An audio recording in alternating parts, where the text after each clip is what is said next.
नगरी में आयोजित हल जोतो आंदोलन में शामिल होने से पहले ही पूर्व मुख्यमंत्री चंपाई सोरेन को हाउस अरेस्ट कर दिया गया है। इस कार्रवाई ने सियासी हलचल तेज कर दी है। धनबाद दौरे पर पहुंचे पूर्व मुख्यमंत्री रघुवर दास ने सरकार को घेरते हुए कहा कि चंपाई सोरेन को रोककर यह साबित हो गया है कि राज्य की सरकार कमजोर है। उन्होंने कहा कि जब सरकार कमजोर होती है तो भूमाफिया, जंगल की कटाई करने वाले और अवैध खनन करने वाले तत्व सक्रिय हो जाते हैं और उन्हें संरक्षण प्राप्त होता है।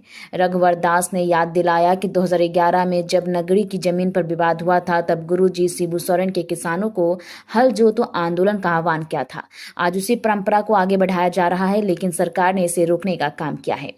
उन्होंने कहा कि सरकार एक और जल, जंगल और जमीन बचाने का दावा करती है, वहीं दूसरी ओर आदिवासी जमीन और आदिवासी महिलाओं के हक आज सबसे ज्यादा खतरे में हैं।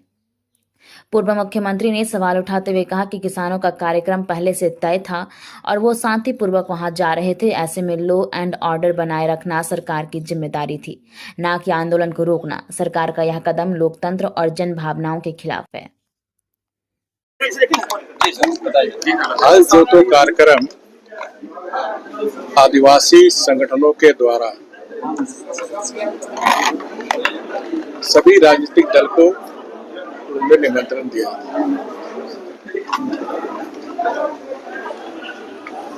और चंपाई सोरेन जी पूर्व मुख्यमंत्री विश्व आंदोलन में जाने वाले थे, लेकिन आपके द्वारा सूचना भी प्राप्त हो रही कि उनको नहीं जाने।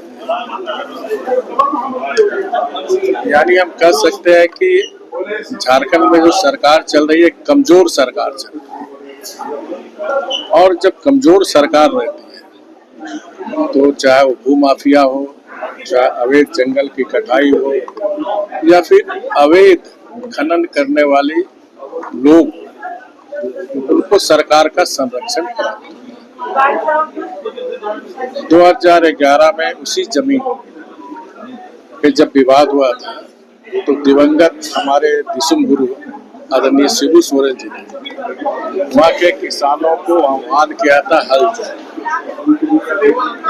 और उसी के तहत आदिवासी संगठनों के द्वारा कार्यक्रम कि सरकार अपने को कहती है जरूर,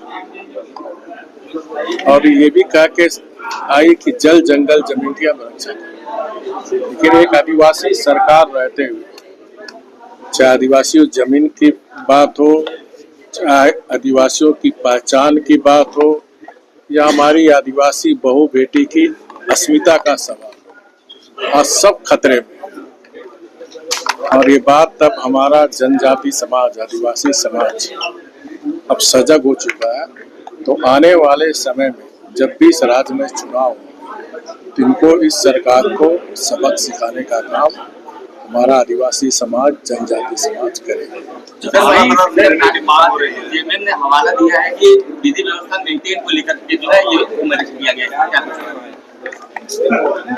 देखिए, ये पूर्व से निर्धारित कार्यक्रम था।